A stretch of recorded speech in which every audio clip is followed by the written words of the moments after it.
Namaskar. Welcome back from meditation, and let's go ahead now and begin our discussion today on goal setting. So let's go ahead and get into that. All right. So here is our main premise today is we want to go from a dreamer to an achiever. Let's talk about some of the most fundamental and most effective strategies for goal setting. Okay, let's begin. So, um, I want to go ahead and get started and actually talk about this study that was conducted by a woman named Gail Matthews from I think it's Dominican University, and she wanted to study what are the most effective techniques toward goal setting that lead to the best results, to the most likelihood of accomplishing the goals. So she had a large body of people that she gathered together. She was able to give this study to. And she divided them into 5 categories. First category was she invited those people to just think deeply about their goals.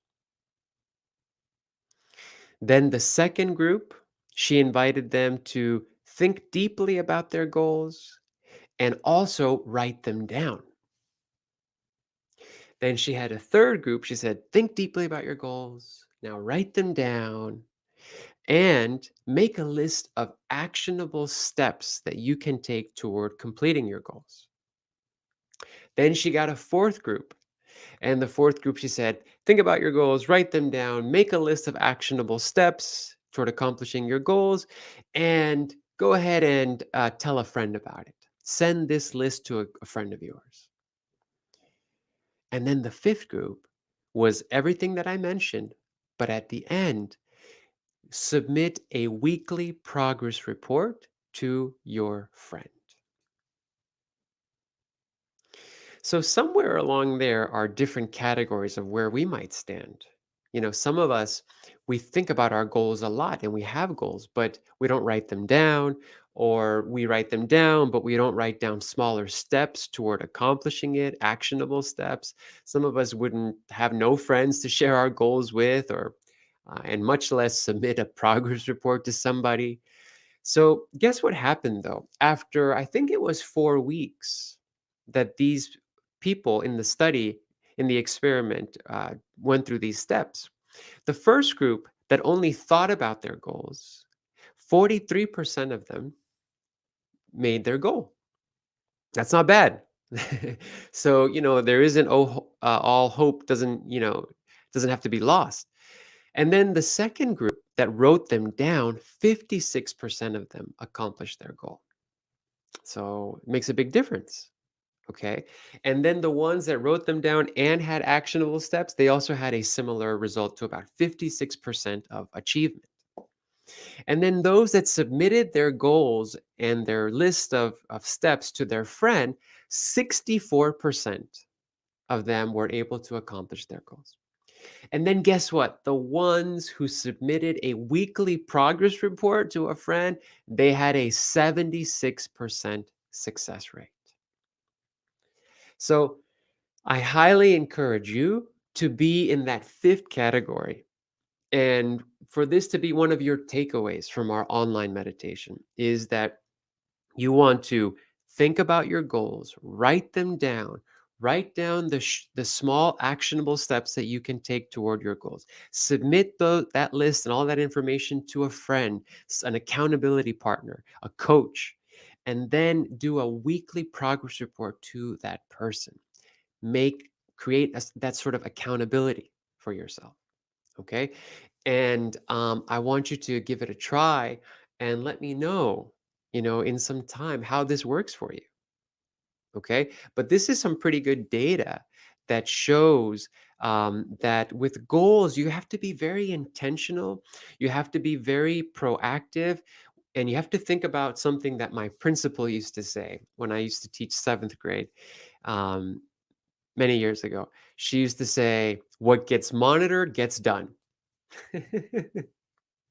What gets monitored gets done. If you monitor your goals, they will get done. And we're going to talk more about that later. There was another study out of Virginia Tech where this professor he discovered that 80% of people actually don't have goals. 80% of the population in the United States. 16% of those do not write them down. It's only about 4% that it's only 4% that write them down. A little less than 4%.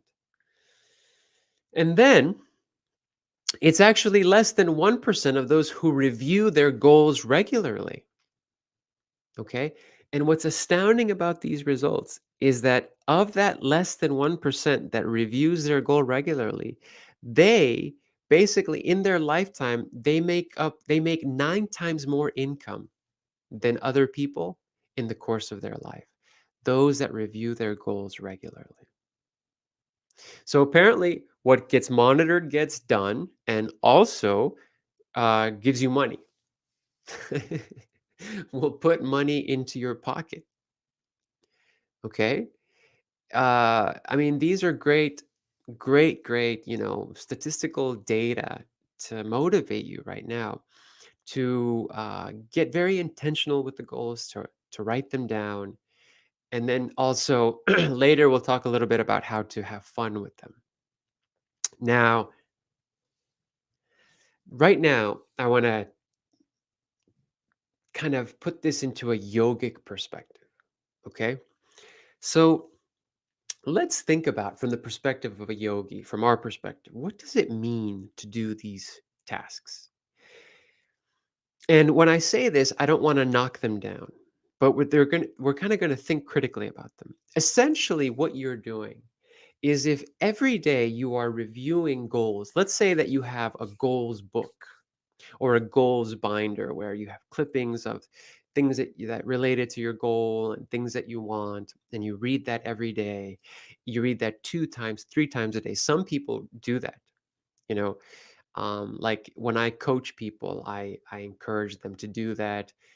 Review their goals regularly. Have some fun with it. Be creative with it. But what are you essentially doing? It's something we have to be aware of. You are creating what we call samskara. You're creating a tension in the mind. The tension is, I need to accomplish that. I need to accomplish that. And these strategists that invented these theories, they know that. They know that this creates tension in the mind. And the mind doesn't like tension. The mind wants to resolve tension ASAP. Okay. For example, when you have samskara, samskara means the impression in the mind from something that happened. So when you are getting over a breakup, your mind keeps thinking about that person, but you don't want to think about that person. Oh gosh, please, please, I don't want to think about that person. So your mind has this sort of like a thorn. Imagine it being a balloon, and it's kind of poked in. That's the samskara. That's the person in your mind. What the mind really wants is to have that person back, let's say, so that bloop, the balloon goes right back to its nice form. Your mind wants to go back to its natural state of sort of, well, maybe even speaking a little more deeply to your state of consciousness. But the mind, is rattled, is filled with all of these samskaras. Okay, so when you're reviewing your goals all the time, you're ideating them all the time. You're creating samskara around that goal. The mind is going to push you toward accomplishing that goal in order to regain its state of equilibrium. So that sounds good on a very kind of mundane level, but when you have too much of this going on, now your mind starts to drift away from, let's say, our supreme goal, which is to merge ourselves with the infinite. Okay. The reason why we repeat a mantra in our meditation is because we're also creating tension in the mind. Let's just say in that case, concentrated thinking, better word, better to illustrate meditation. The concentrated thinking is also pushing you in that direction, allowing your mind to become that ideation, the mantra, and um, so that at the end of your life, perhaps in the moment when you're about to, breathe out your last breath, in that moment, hopefully, the last breath will be the mantra. When you get your personal mantra from our system, you'll get one that has 2 syllables. Bhavanam Kevalam has 6 syllables, but the 2 syllable mantras are easier to, correlate with the breath. So let's hope that your like, let's say your mantra. This is not a mantra. This is just a random example. Buddha. Let's say that's your mantra. So you breathe in bu, you breathe out da, and let's hope that that's your last breath. And if that's the case, then you see you've created so much samskara around that. Actually, that helps to alleviate all your samskara. The mantra kind of cleans the mind of all attachments so that you can just focus on it, on your true self. So at that point, then you merge with the infinite. Okay. But if you have the habit of every day reviewing your goals, then maybe that last thought that you'll have before you die will be, I want to, this year I wanted to make, $200,000. Well, that's it. Game over. Last breath. And so then your mind will want to attain that goal, but now in the next lifetime. So your mind will find the best body out there somewhere in the universe in order to reincarnate and fulfill its wanton desires. Okay, fulfill its unfulfilled desires. Okay, so be careful. Be careful. I have to qualify this for us yogis, because we have this deep burning desire to be our highest self, to be one with the Supreme. And so then that's why um, I used to, one of the ways that I used to apply these techniques is at the end of my meditation, I we have a ritual which we've done here at the online meditation before. We used to do it more regularly. We don't do it these days. Where to close meditation, we make an offering, and we offer basically all of the attachments in the mind and surrender them. And then we lower ourselves. I invite you to do this. Do a prostration on the ground, forehead on the floor, arms extended forwards, this physical expression of surrender to the Supreme.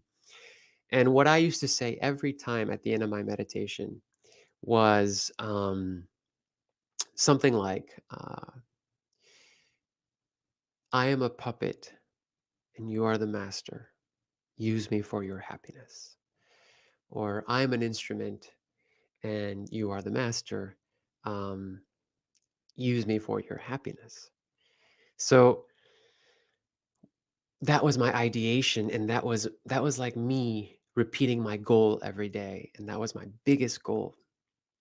And having repeated that so many times in my mind, I can see how my life moved in a certain direction. So it does work.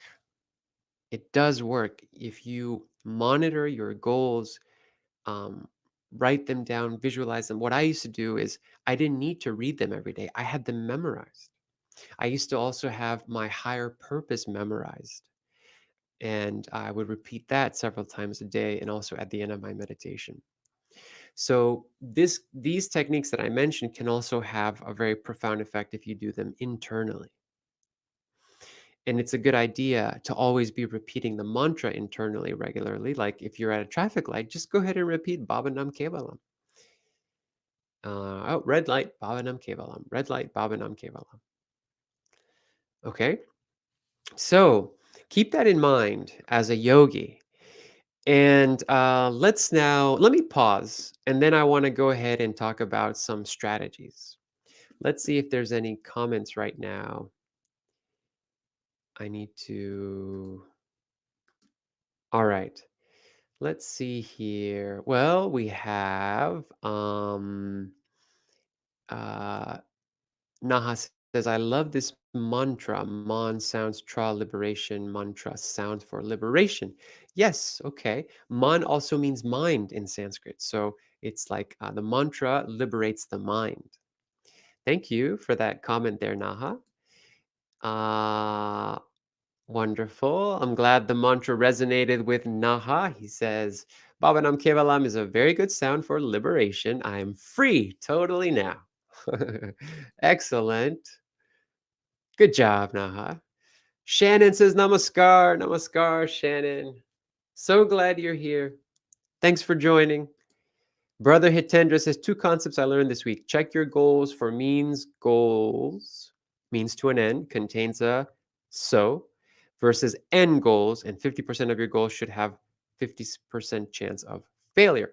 Ah, what I'm hearing from that last point you're making, Hitendra, is that your goal should be so big and so risky that they might sound impossible. They might have a 50% chance of failure. Okay, that's good. Those are called stretch goals, and those are one of the things I wanted to talk about today. Thank you, brother. Then he also says three areas for goals, experiences, growth, contribution. Sounds good. I'm going to talk about something called breakthrough goals. Okay. When I hear you say three areas, I would say three areas for goals could be physical goals, mental goals, spiritual goals. Okay, goals to help you in all those three areas of your life. Then Julie says, does that apply to physical pain? I think I missed when you wrote that, Julie. So if you want to just kind of remind me exactly what you were referring to, just go ahead.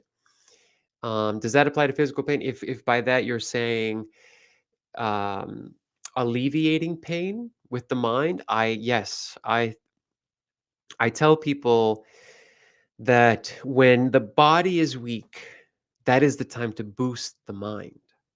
How many times have you heard the stories of people who were told, "Oh, I cannot, you won't be able to walk, you won't be able to recover." But those people decide that their mind starts to get really strong. It says, "No, I will walk. No, I'm gonna walk." And then at that point, then the mind is stronger than the body. And then eventually what happens? They walk because their mind has been boosted. And oh, that's beautiful, Alicia. I am clay, you are the master. I am clay and you are the potter. That's even prettier than what I said earlier. So thanks for that metaphor. And that's from the Bible too, right? I think Jesus said something like that. Naha says, where we look, where we will go, where we will be, but we really want to be in Sukhavati, literally land of bliss or pure land of bliss, often translated as pure land. That's right. That's right. These goals that a lot of times that we're reaching for, our family goals, our economic goals, our professional goals, those goals are relative. They're relative. They will change. When you reach that goal, you're going to want something else in that area. It'll change and change. But there's one thing that won't change: your desire for infinite happiness. I know that's what you really want. You really want that job. You really want that money. You really want your family dynamics to be a certain way. Not for those things within themselves sometimes, but because those things will give you happiness. So what you're looking for is happiness. And then you got to decide, how much happiness do I want? If you're like Naha, you will want infinite happiness. And now that's called bliss, Ananda. Thank you. Karen says, the surrendering ritual after meditation is so wonderful. Yes, it is. It's called Guru Puja. It is fantastic. And we should do a review. At some point we will. Okay? Thank you, Karen. Naha says, being in Sukhavati at here and now is our goal. All right. Make that Sukhavati here and now. Some people are working their whole lives to go to heaven, but heaven can be accomplished here. You know, when I experience heaven on earth is at all of our retreats. Man, the vibration is so sweet. People are having such a good time. Everybody's sharing, loving one another, learning, growing, meditating, singing kirtan. It's like heaven, heaven on earth. Even Karl Marx, when he talked about his sort of socialist ideal, which people call utopia. Well, that's kind of like what heaven is supposed to be like. um, and Alicia agrees that Potter is a nice metaphor. Okay, let's continue a little bit longer. Some more ideas for you about goals. So basically, and Hitendra kind of started us off on this note. Actually, let me hold that thought for a second. You know, there's companies, a lot of companies, they practice goal setting. Even at my job where I teach, we have to create something called APTOs. I don't even remember what the acronym stands for, uh, but we have to create our goals for the year. And if I were to review my APTOs, if I were to go back and look at all the things I submitted to my boss, I bet you that every goal on there that I put is something I can easily accomplish. You know, things like, oh yes, service to the community. Yes. I teach at a college. Service to the college. Yes, I do the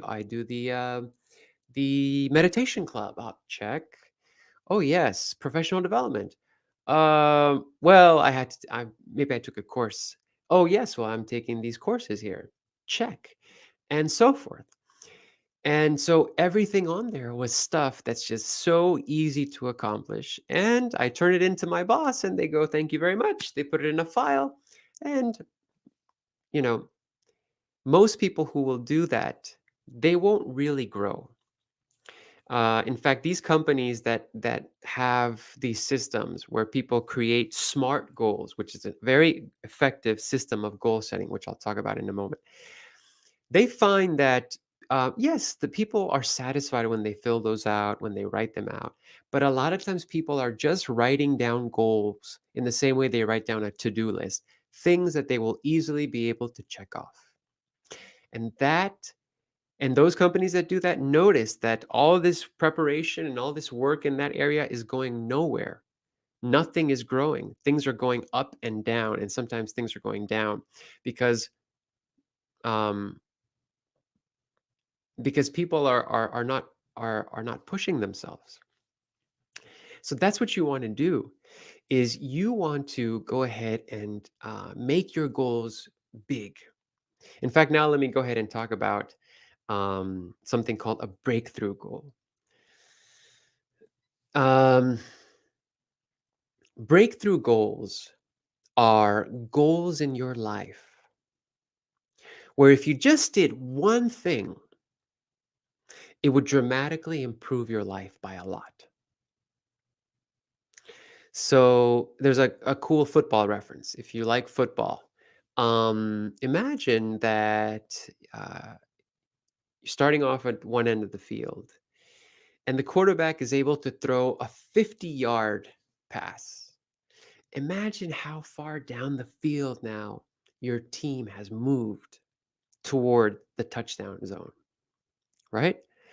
That's a breakthrough. Whereas, a lot of times it's just incremental movement. Okay, height, passed up. Okay, we moved up a couple of yards. Okay, hike. Okay, a couple more yards. But if you can get one that puts you all the way down the field, that is a breakthrough moment. You're that much more closer toward your goal. So I invite you to consider what is a breakthrough goal for you right now and think of the area in your life that you most want to develop. For example, let's say that you are mm, well,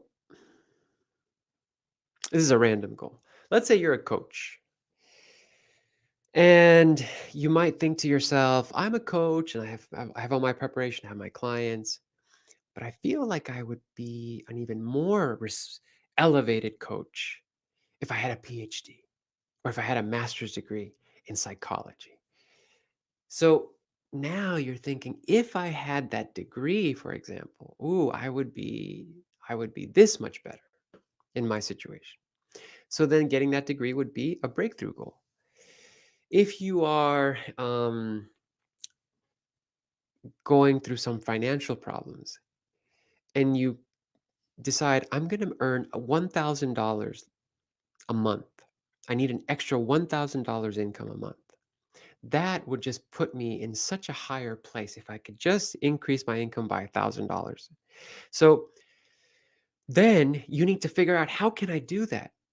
And then go for that and accomplish that goal, because that's going to be a breakthrough for you. So whatever it is in your area of life, think of what could put you in another level and keep you there. Okay.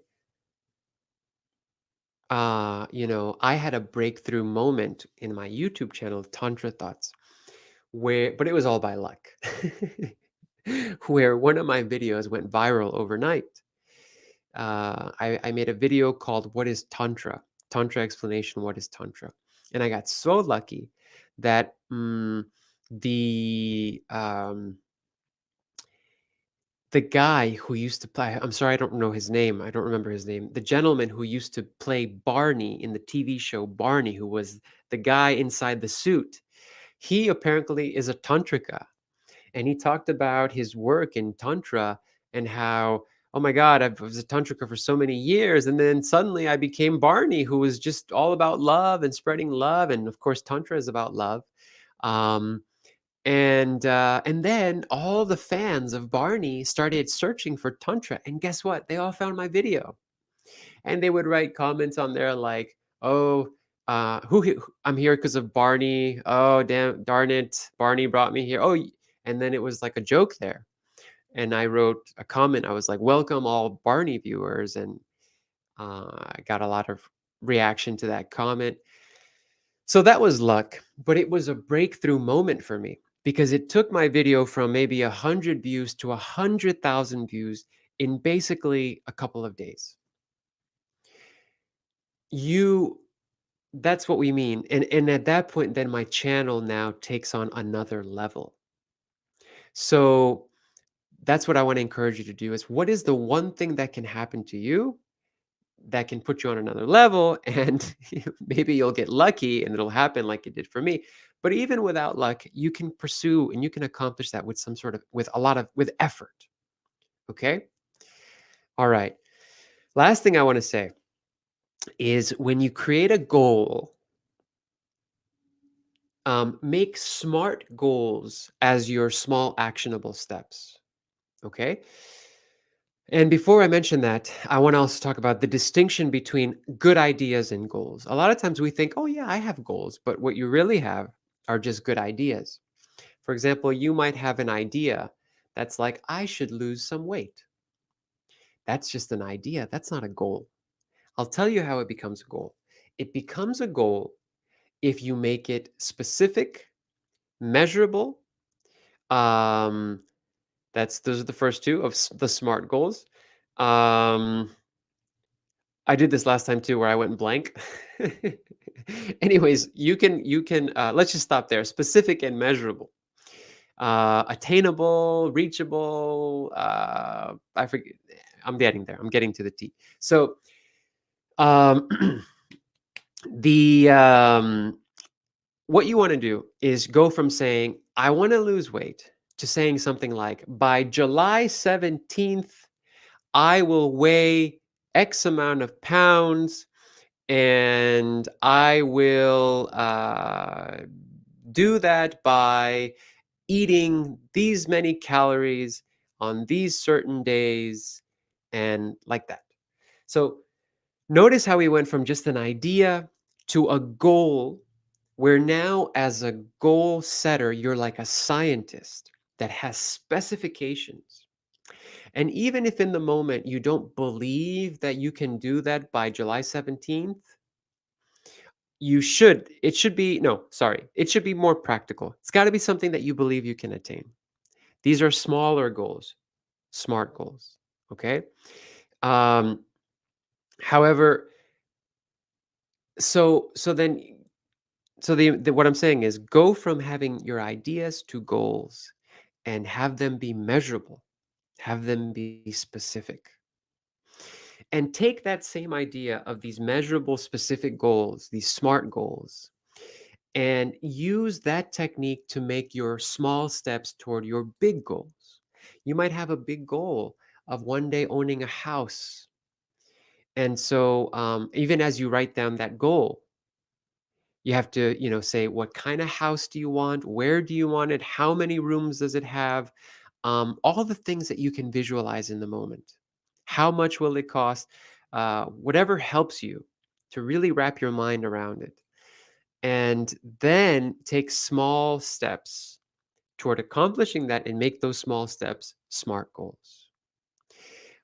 One of my favorite things to advise people is that sometimes we are just so content with checking things off of a list, checking goals off of a list, that we don't push ourselves. So what I suggest that you do is anytime you make your weekly to-do list, your daily to-do list, or if you have a Trello, I use Trello to map out my goals. At the top of my list is always my big stretch goal. Not necessarily my breakthrough goal, but like my big universal goal. So of course the first thing on there is um to give happiness to the supreme and to be of utmost service to the supreme. That's the first thing. That's for me personally the most important thing. Even more important than to become enlightened, to be one with the supreme. Is just um to feel that the that I belong to the supreme. I am yours. You are mine. But really, I am yours. So like that. And then, and then other big things that you want, like your big thing that you really want in like 5, 6 years. Uh, put those at the top of all of your to-do lists, and then your smaller goals for the day, for the week, and you'll find that you're creating some scar around that. So you're going to get there, and even these smaller goals eventually you can measure and see, oh, well, do any of these this week match my big one? No, they don't. So you see, I need to revise something. I need to put at least one thing in here that's going to take me toward that big goal. And you can maybe color code it. What if you do have a few items on there that correspond to the big one, then those can be in, let's say, in blue, and then your big one can be in blue, the font color. Okay. All right. Well, these are some ideas for you to consider, and I hope that. And then the last thing is that you can have a lot of fun with goal setting. People go all out. They have vision boards, which I encourage you to have. Those are wonderful. Vision board, like I talked about earlier, a goals book. Um, Jim Carrey, that famous story of Jim Carrey. Before he got big in Hollywood, he wrote himself a check for like, I don't know, $20 million or something. And it was made payable for, starring in a movie. And he had that check in his wallet. And one day he got that check in real life. If, this is a lot of the law of attraction type things. And which one thing the law of attraction is really good for is for goal setting and staying motivated and excited about your goals. So let's see now if there's any comments before we close.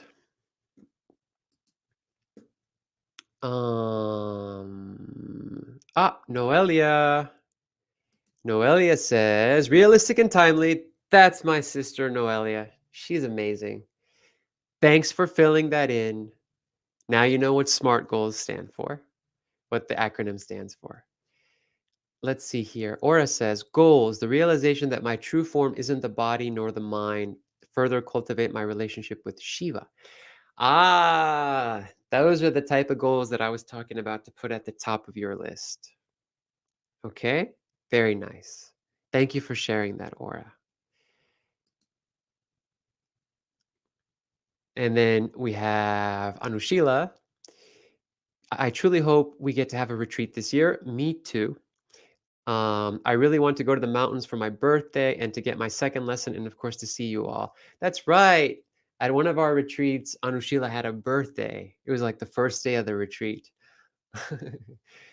That's yeah, I'm so happy you spent your birthday with us. And I would love to do that again. We have to see how things will go. If we don't get a summer retreat, I hope we definitely get a fall weekend retreat. Our summer retreats are usually 5 days. Okay? Thanks for putting that in the mind, Anushila. That's a good goal for us. Oh, there it is. Specific, measurable, achievable, reasonable, timing. I'm among such great intellectuals here. Great yogis and intellectuals. Tantra, ton expansion, tra liberation, Tantra expansion for liberation, expand our identities in the mind, or just expand the mind to liberate yourself is Tantra. That's right, Neha. Thank you so much. That's what we do here. We practice Tantra. Wonderful. Thank you for reminding us of that. And Aura says, to better adhere to YS 1.33, by cultivating attitudes of friendliness toward the happy, compassion for the unhappy, delight in the virtuous, and disregard toward the wicked, the mind stuff retains its undisturbed calmness. The disregard toward the wicked is especially difficult. By cultivating attitudes of friendliness toward the happy, compassion for the unhappy, delight in the virtuous, and disregard toward the wicked, the mind stuff, I like that you said that, like the cheetah of the mind, retains its undisturbed calmness. The disregard toward the wicked is especially difficult. I love that. That's such a great affirmation that you have there. Okay. Um, wonderful. Wonderful.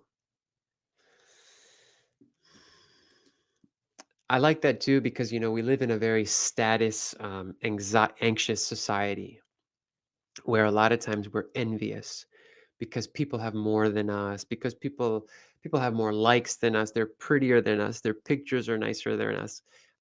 They look like they have such a better life than us because while we're looking at is their highlight reel on their social media. um, but we need to learn to use we once here used the metta prayer, the Buddhist prayer. That reminds me of that Buddhist prayer to that helps to calm down that anxiety and envy. Thanks for sharing that again, Aura. And then Anushila says, I started to practice a practice of journaling after meditation. I want to write down what my higher self is telling me. Excellent. Good job, Anushila. That's a great, I do that as well. Um, I often, at the end of, because insights come to you during meditation. It's like, why did the Supreme do that to us? The Supreme, on the one hand, wants us to let go of the world and merge with the Supreme in meditation. But yet, when you're meditating and you're doing that, bring, the best idea pops into your mind about something you should be doing or you should do. And it's like, okay, great. Should I write that down now? Can I pause for my meditation? Or will I remember it? Let's just hope I remember it. So definitely right after you meditate, write down your insights. Naha says, good goals should be able to expand our mind, expand ourselves. Absolutely. Make your goals Vistara-like. Vistara means expansion of mind. Thank you for tying that together there, Naha. And Alicia says, I can't wait for a retreat. Me neither. Me too. I can't wait for a retreat. I can't wait to see all of you. I wonder how it will be. Will it be different after a year of being deprived from retreats? We'll see. I'll bet it will be. I'll bet it will be really sweet. So let's go ahead and start to close. Thank you, everybody, for your amazing comments. Thank you for being an amazing community member, being a part of the Star Circle. I love you very much. I hope you have a great week. I hope this week you do those 5 things. Let me repeat it for you. Think of your goals, write them down, write down the small actionable steps you can take toward them. Submit that to a friend, and then do a weekly progress report to that friend to be accountable until you reach the goal. And of course, always have at the top of your list the most important goal. Merge yourself with the with infinite bliss. Become bliss. Be one with the supreme. All right. I love you. Take care, and I will see you next week. The announcements I was going to mention were that uh, Sunday night there's online meditation. Just check vistarcircle.com. Dada Vishwarupananda now. He does the Wednesday mornings. He will now live stream. He was doing his sessions Wednesdays at 8 a.m. Eastern Time on Zoom, but now they're going to be live streamed. Okay? All right. Take care, folks. Namaskar.